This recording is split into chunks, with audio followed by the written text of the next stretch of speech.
Hello, I'm Terry David Mulligan. This is the MulliganStew Podcast. I believe it's number 190. And rightly so, because a huge guest has joined us in his studio, Brent Butt. Huge, by the way, or huge in Canadian, is the name of a book he's working on. He'll explain that he doesn't want the term huge and butt to be on the same book cover. Brent Butt, who January the 20th is in Canmore, and January 21st will be appearing at the Arden in St. Albert. Brent is best known for starring and writing and producing 6 seasons of the television series Corner Gas, which was followed by the movie, and then the animated series, just wrapped up. But he has always been very much a part of the Canadian comedy community. Everybody specializes in something. Brent Butt specializes in small town funny, because that's where he came from, small town Saskatchewan. It's been a while since I talked to Brent, a couple of years. We're going to get caught up now via audio and video. The video can be found conveniently on the MulliganStew YouTube channel. If you find out how to get there, let me know so I can go as well, will you? Thank you.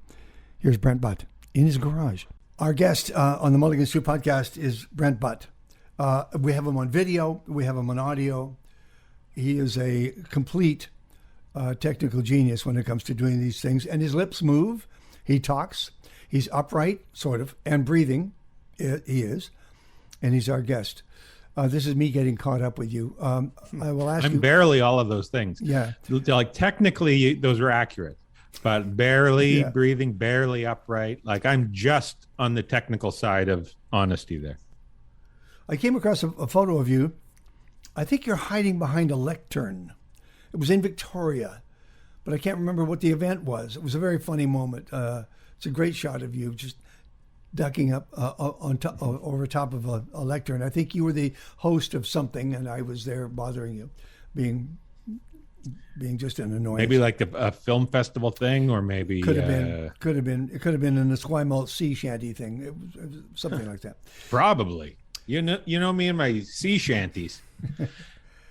Here's what I need to know. First of all, are you safe and well? You okay? Yeah. Okay. Yeah. All good. All right. Knock on wood. All good. Do you have various parts of your life back now, like other things that you maybe could not do when Corner Gas was ramping up and going, and when you had your workload surrounding you 365 days a year? Has your life changed? I feel like it's starting to. Like we just finished. My duties have kind of only recently finished on the final season of Corner Gas animated. Yeah. So that my duties now are done. Hands off. All the writing, the editing, sound, audio mix approvals, everything is all done now. My duties, aside from even promotionally, are pretty much done for Corner Gas animated. So Corner Gas is in terms of duties, Corner Gas is now behind me. Okay. I was thinking about the balance that you had to strike, because it was about small town Canada out in the prairies. And we loved it as a country, coast to coast, as you well know, and down the States, wherever it showed. But they probably loved it more than anything on the prairies, because they felt they were seeing themselves on camera and their stories were being told. But the tricky thing was you couldn't make fun of them. They couldn't be held up to ridicule. We could laugh at them. We wanted to laugh with them, but we were laughing at the characters as opposed to where they were and the life they were living. Did you find, was that balance? Were you always aware of that? Yeah, I mean, I went into this two parts of the pitch when I first talked to the network about this, because the way it all came about was, I wrote the treatment for this show, and then a director that I know, David Story, said, listen, I was talking to the network and they want to know if you have any show ideas, because I was kind of on their radar because I had been nominated for Best Comedic Performance for a show that I did on their network. So I think I was kind of on their radar. And so they were curious to know if I had any TV show ideas. And I said, well, the only thing, I have this show that I wrote called, it's about a gas station in Saskatchewan, but I can't imagine anybody would be particularly excited about that. I talked to him a little bit about it and what I thought would make for good TV, and he kind of he seemed to like the idea, and he talked to the network about it, and the network was interested, and they said, let's have a meeting. So I went in and talked to them, and one of the two main parts of the pitch was, I said, one, this isn't about small town Saskatchewan. This happens to take place in small town Saskatchewan. Sure. The same way Seinfeld wasn't about New York, it happened to take place in New York. So that's what, this isn't a show about Saskatchewan. It's not about small town. It's about these people. And one of the themes of it was, Lacey comes from Toronto and Brent's been in Dog River all his life. And they kind of, in some ways, I mean, they hit it off right away. They have vastly different backgrounds and experiences, but they hit it off right away. And that's because one of the themes of the show is that people are more alike than they are different. It doesn't matter if you're from a small town or a big city. And I think we wrote in that direction on the show, and people responded to that. It was about, it was funny. There was 2 different times that I was told by the network that our highest demographic would drift between rural Saskatchewan and metropolitan Toronto. Wow. On any given week. They were right neck and neck on any given week. And it's, because the characters are, at the end of the day, they're kind of universal. And, the jokes play. The jokes, I think they were, for the most part, good, smart, funny, clever jokes. You would have, Brent, been surrounded by moments, especially when you did either doing streeters or you were doing an event somewhere. People would come up to you and they would tell you stories of their connection to Corner Gas. Mm-hmm. What's one of the more memorable moments for you? I'll tell you two really stick out to me. One was the first time that it really hit me that this show had a broad appeal. I think it was after season 2, or we were on a break during season 2. Anyway, Nancy and I had come back to Vancouver, and we had gone down to Broadway, buy something, I think at Shoppers. We came out on the sidewalk. As we were leaving the store, this woman about 175 years old, this little shriveled lady, she sees us and she recognizes us. She goes, "Oh, you're from that show, Corner Gas. I love that show." And we talked to her for a few seconds. And then about 15 seconds later, we see this little girl, like 7 years old, maybe younger even, with her mom. And she recognizes us from TV, and she's all excited because we're from Corner Gas. And then about 10 seconds after that, a pickup truck roars around the corner from Bayswater onto Broadway. It's a black pickup truck. There's 3 dudes inside that just look like they're on their way to kill somebody. One of them has got a flame tattoo up his neck. There's 3 guys crammed in the hood in the cab of this pickup truck. So that's never a good sign. They're up to something. 3 of them need to get somewhere quick. Yeah. So they just look like thugs. And one of the guys screams out of the window, "Corner Gas effing rules." I didn't say effing, but And so I stopped and I said to Nancy, "Well, that's everybody there. That's, we're covered here. Everybody from like 100-year-old women to 7-year-old girls to, thugs on their way to kill somebody. Everybody is on board this show." That's hits. And then yeah, we got an email one time from some folks in the military who were over in Afghanistan, and they were in the process of being shelled. We get the story that told to us. One day they were in the process of being shelled by the enemy. They were huddled and in a bunker, listening to the bombing going on outside, and somebody had a laptop with them and a DVD player, and they had Corner Gas, and they started playing Corner Gas, and they all huddled around and watched Corner Gas, and it made them forget they were being bombed. And I thought, man, there's no higher praise than that, right? Riddle me this. This is a Canadian question for anybody listening around the world, because it's a podcast. How long after Beachcombers went off the air did you continue to watch it, or did you watch it at all? Were you a fan, and did you follow it? Yeah, I watched it growing up. It was like I would watch any show. First of all, I was very interested in Canadian show business because I knew that's what I wanted to do. Okay. And so here was Beachcombers, very iconic show shot in Canada about these people who lived in Canada. They weren't hiding the fact that it was Canada. Yep. And so I was very interested in that. So yeah, I watched that. I didn't watch it religiously or faithfully, but I watched it fairly often. I asked that because I know that it'll run for a long time. I think so. I believe so. I often tell people I'm the new Gilligan. I am your new Gilligan. I know I'm built more like the skipper, but I'm the new Gilligan. And you are locked in time. We will always remember you as being so much younger. Yeah, with more hair. I think it's alarming for people who only see me in episodes of Corner Gas, and then they see me on the street. It's alarming. Let me see. I have a giant head to begin with. Now there's more of it showing than ever before. Excellent. This is the MulliganStew Podcast. He is Brent Butt, the creator of Corner Gas and many things else. And by the way, one of the primary reasons why we came to talk to him, just to get caught up. But secondly, January the 21st, he's at the Arden Theater in St. Albert, Alberta. Did you know that? I did, yeah. Okay. I'm excited to get back on the road doing some stand-up. And you will... you're going to be doing a tour, and we'll talk about that in just a second. Let me see if I have my numbers right here. Corner Gas, 2004 to 2009. The live action, yes. Okay, yeah. 107 episodes. The movie, 2014. The animated series, 2018. And you've wrapped that up. Yep. Now comes the book.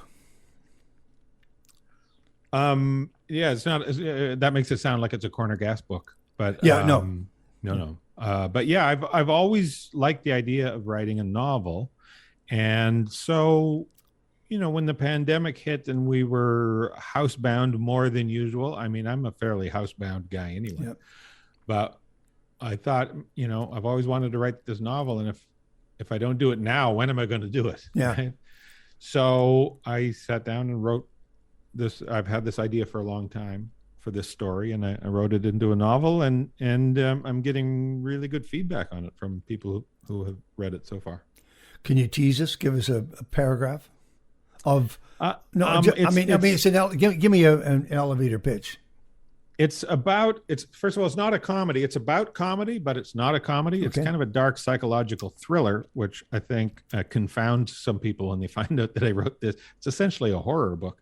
It's a dark psychological thriller about 3 comedians on the road. 2 of them slowly come to realize that the third, who is a very large fellow, large, powerful dude, they come to realize he is not wired upright. He is, he's dangerous and has a tremendous capacity for violence. And perfect, he would make a perfect comedian.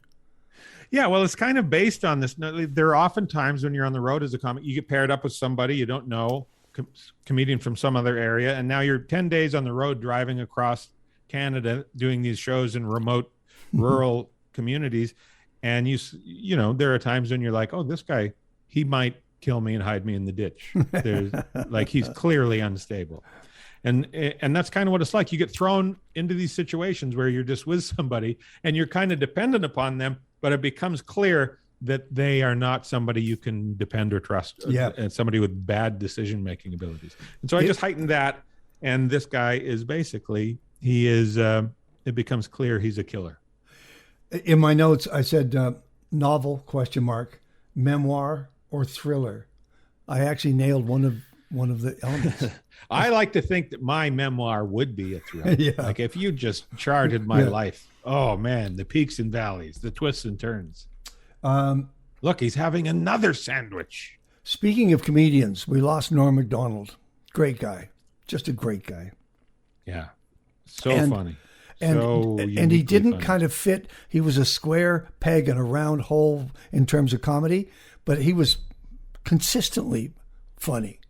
Yeah, he was a comedic genius for sure. And yeah, I remember back in the day, I would see Norm bomb semi-regularly. Sometimes the crowd would not. He was too funny for the room. Sometimes he was too smart for the room, and later on, as he did it more, he found out how to make it work consistently. But yeah, like some of those in the early days, sometimes watching Norm bomb would be very funny in and of itself. Every once in a while, he'd do Jack Benny, he let the punchline just lie there until until somebody in the room started to laugh. Yeah, he was a master of timing, and he was just uniquely funny. He's one of those people that I can say, and there's like 3 or 4 of them that I've come across in my life that just think about things in a way that nobody else would and nobody else had, and he was one of those guys. Can I just say at this moment that I miss Emma, Janet Wright. Yeah, good friend. Cool. She what a fantastic person.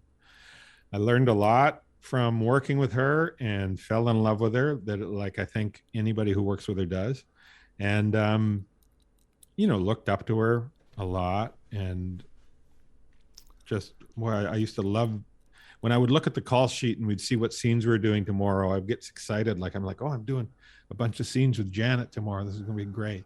And I would often write in. She and I were both trying to watch our weight during filming.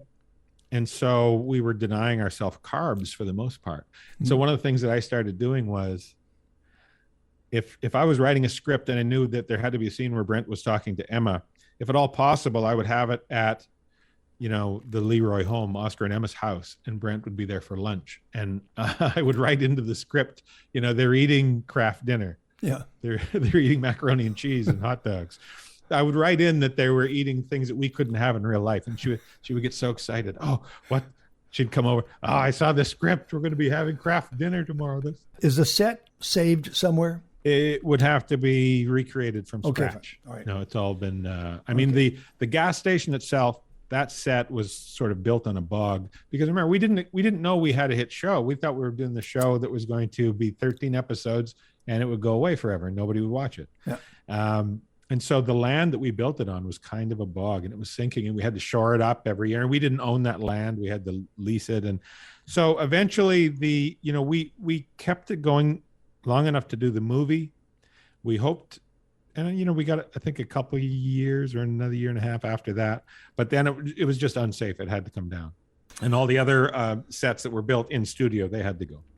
How close did you come to casting me as one of the leads? I'm trying to think of a term. I would have to consult the theoretical physicist to give me a term that sums up the vast distance between you and playing the part on Corner Gas. There's no number that quantifies that distance. I just want to qualify that. Okay. I now let me just do one of the things I said you got to do, Ter, and that is you start a Canadian tour January the 12th. Freeze your ass off tour across the country. Do you know where you start? I'm not sure where I start. I start in Ontario. I know. I'm not sure which. Peterborough. Town in Ontario. Peterborough. Yeah, I know I do a run through Ontario and then a run through the prairies. And you end up in, you go from Oshawa, then you have 4 whole days off until you arrive in Camrose on the 20th. You got 2 days. Yeah. Camrose on the 20th, that far from Banff, and the 21st in St. Albert at the Arden. And then you finish up in Prince Albert Saskatchewan on the 23rd. Yeah, and all those dates, you can always go to my website, brentbutt.com, and there's a little See Brent Live button. Okay. Will you add to it, or are these the dates so far? Those are the dates so far. I'm not looking to add to it. I don't like to go on the, when I was a young guy, first starting out, I loved to go on the road for, 25 days out of the month. But now, I love my house. I've got a wife and a dog, and I love to be home. And so I don't like to go, for me, I always say to the booking agent, no more than 6 days away. And then it always ends up being 9 or 10, sure. You always end up adding 1 or 2, but I don't like to go on the road for giant chunks of time. Is this all new material, or are there some things that you new just to would who? never? Huh? New to who? It'll be all new to somebody. No, it's like it's a mix of like my material is always. It's never been like, and most comedians, it's not like here's a new hour. Yeah, it's evolutionary. You write a new bit, and that bit you work it, and it starts to take off, and it becomes an anchor in your act. but you're doing the same amount of time. So then something else drops out or gets shelved for a while. Yeah. And so it's a evolutionary thing. So it's always, for me, it's always and I never know. I always make a point of I don't plan out every bit I do by rote. I'm going to do, here's the 19 bits I'm going to do in order to cover an hour of material. I like to go out and decide what bits I'm going to do based on the response from the crowd. You know? If you do a sports bit and they're not rolling with it, you think, well, maybe I'll try some other stuff. If you do a sports bit and they love it, well, maybe you'll do some more sports stuff. So it's one of the things that I love. You know, I've been doing stand-up for, I don't know how long, over 30 years, whatever. 1988 is when I first played a club. I did it in high school before that. But the first time I did it for strangers who'd paid money was 1988. So however long that is. So I've been doing this a while, and one of the things that keeps it fresh for me is that moment when you're waiting to be introduced and you have no idea what this crowd likes. I always say, like, if you get hundreds of individuals into a room, sure, they become a brand new animal that has never existed before. And you don't know what it's going to do what do you got to do to make this new animal like you, roll over and let you rub its belly, as opposed to attacking you and tearing you to shreds. And so I love that moment. It's like, what are these people going to like? And so I think about what I'm going to start with, and then I kind of change things up from there. Do they want to see some of your character from Corner Gas? Well, I mean, my character on the show is so much like me. Is you. That it's, how tough was that? It is, you know, and that was a conscious decision on my part in the beginning, because I was like, I don't know, you know, my acting chops. I didn't have a lot of confidence in my acting chops. And I thought it's probably a smart move to make this character so much like me that he would respond like me in any given situation. That would increase my chances of this feeling authentic. And given our social situation these days, there's so much to... Well, you and me? You and me and everybody else. Oh. How much do people want to laugh? I think people are keen to laugh. Keen to laugh. Yeah. There's this group of people that always kind of thinks that, you know, in times of crisis, nobody should make light of anything. And man alive, it's just, that is when it's needed more than ever. Yeah. You know, when things are all pumpkin pie and root beer, you don't need laughs. You know, so you need laughs when life is kicking you in the ribs. And, you know, I remember Mel Brooks talking about that, about like making fun of Hitler and making fun of Nazis and making fun of, you know, when you're faced with a horror, the best thing you can do is laugh at it. It's like Freddy Krueger, you know, it's like you take away its power as best you can by pointing at it and laughing at it. Yeah. And so I'm a big believer that people in times of crisis, you know, I think it's good for us. It's good for the soul to laugh at something. Is it set up? It's been a long time since I've seen you do stand up. Is it set up punchline, or is it stories? It's more, I mean, I always just say that it's conversational. I have a few jokes that are kind of set up punchline jokes, but I try to do those in a very conversational way. I really, you know, I remember Seinfeld saying that he said, you know, you always hear comedy you always hear stand-up as being referred to as a monologue, which technically it is, but it's much more of a dialogue. It's just you're the only one talking. The other people are making noises and responding, but not with words. But it's very much a back and forth. It's a dialogue. And for me, that's my natural style, is to be just kind of conversational. Sure. I go out and I chat. Do you take any questions from the audience? I do sometimes. It's been, you know, there was one time when I was doing a theater show. It had been a while since I'd done a show, and for whatever, this rarely happens, but I kind of blanked. I was like, I didn't know what was I supposed to be talking about next. Yeah. And while I was trying to search in my mind about my material, what should I do next? I just said, you know, does anybody have any questions? And it became about a 15-minute Q&A session that was really fun and funny. And so then the next night I did the same thing. And so it's kind of become something that I do quite often. And it's no longer now flailing because I can't remember my material. It's now become this is a fun thing to do. It's going to be fantastic. Although you are playing Sarnia. Sarnia I've had this conversation with other comics. Sarnia is maybe the best community for comedy in the whole damn country. It's true. Sarnia is so creatively supportive. Bands will tell you that. Comedians certainly. They're into it, man. Sarnia is great. And Oshawa? I have no strong feelings one way or the other about Oshawa. I've performed there many times. But I do know Sarnia specifically. I would say Sarnia, Winnipeg, and Edmonton are the places that tend to support live performances the most. Okay. Especially in the dead of winter. Yeah. I remember being in Winnipeg one time. Had a friend pick me up at the airport, and it was a blizzard, and we were took an hour and a half to get back into town, and the streets are all covered in snow and there hasn't been a plow, and it's just snowstorming. And as we're driving along, we get downtown, and I see a lineup of people outside this club. And I was like, what the hell are they lined up in the blizzard for? And it was outside a theater, and he's like, well, this new play is opening. And I was like, that's impressive, Winnipeg. They're lined up to go see this new play open at a small theater during a blizzard. It gets you through, whatever gets you through. That's why there's so much great music coming out of Winnipeg, because they go into their basements or garages or wherever, the attic, and musicians will play all winter long and come out in the spring with a new album. But it's amazing how the crowds will come out to they'll come out to the clubs in the middle of it's minus 40, and they show up at the clubs. Hey, I heard there's a new comedian in town. Awesome. They're hardy stock. I have to ask, do you want to throw yourself back into the writing of another series or a play?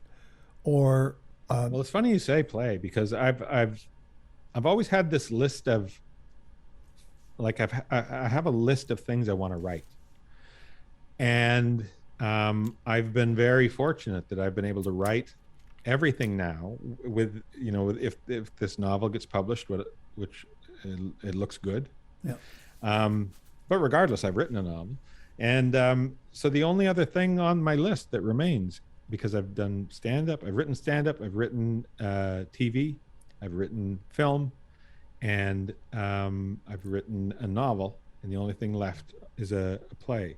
And I love live theater, and I think it's kind of the most, of all the arenas of show business, it feels like it's the most magic to me. And I wrote a couple plays in high school that were just done locally, but for me to write a play that gets produced and staged professionally in an actual theater by real theater actors, very little thrills me more than that. Would you consider, Brent, a one-man show, just you on stage? I mean, I have considered it. I'm not particularly excited about it, because there's always for me, I get to scratch that itch by doing stand-up.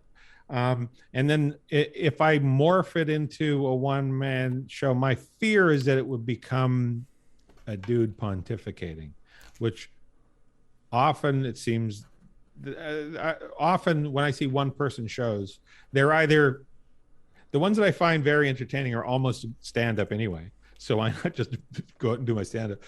And the other side of the other, edge of the pendulum is they get a little preachy, and I don't want to get to that area. So it doesn't really interest me that much. I have much more. I like drama. I like seeing things dramatized. Sure. And so the notion of, and the thing about theater versus TV or film, I'm always amazed when you're in the theater, the way that they can just take your mind, like you're in the same room with them. There's no filter, there's no editing, there's no computer graphics, there's some lighting changes or whatever, but they rely on your brain to haul you along. Yeah. And when that's done well, it feels like to me like there's no greater, it's like the best magic trick. You're watching a play and you're in a subway, the characters in the subway, and they take two steps over here, and they're on they're in bed. in a hotel. Yeah. And it's been like they've two steps over and they said one thing, and now your whole mind is like, oh, they're in this hotel. But once they commit on both sides, from the stage and from the audience, then you've made that connection, and that's the special juice right there. It's the most. That's why I say it's like the most magic of any of the showbiz arenas, I think. Yeah. For me. Are people going to laugh with masks on? Do they have to have masks on? I don't know if they have to wear the masks. They have to show they're double, vaccinated to get in. All right. But that's a good question. I don't know if they have to wear it while they're in there. And can you tell your stories and your jokes with a mask on? I will not be masked because of the distance from the audience. I see. Allows the performer to be unmasked. A couple of questions and I'll let you go, if that's okay with you, on the MulliganStew Podcast. You must be. Oh, have we been recording this? Oh, I thought we hadn't started it. I would have cranked it up a notch. The unbelievable success of Schitt's Creek, has it changed anything in the landscape in Canada for Canadian comedy, Canadian shoots, Canadian ideas, becoming not only just a success in Canada, but down in the States as well? Has it changed the landscape? I think so. When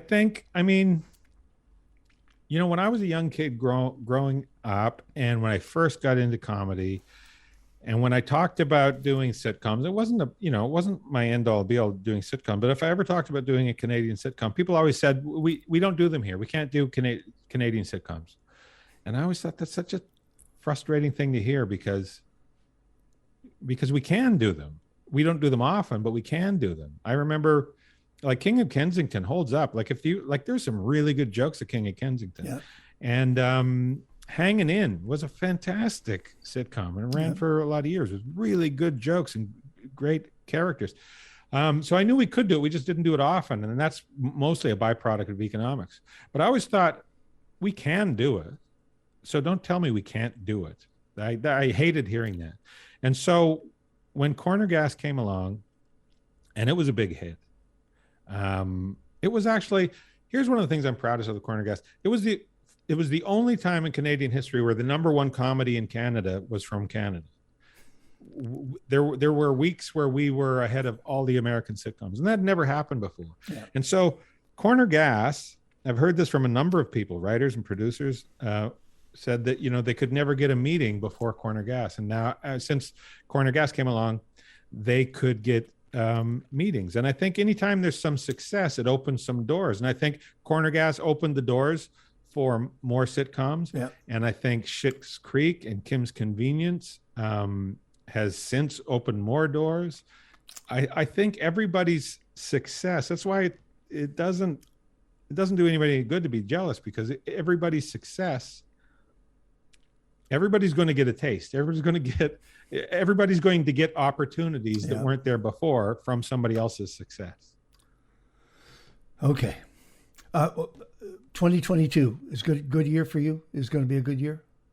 Yeah, I think so. I always look forward to the new year. I'm one of these dopily optimistic guys, and I'm always like, oh now here it is. It's all rolled out in front of me. I'm always like, every year the Canucks are going to win the Stanley Cup. Every year the Riders are going to win the Grey Cup. I'm a complete, and it's like, my novel's going to get published this year. I'm just, why not be optimistic? Okay.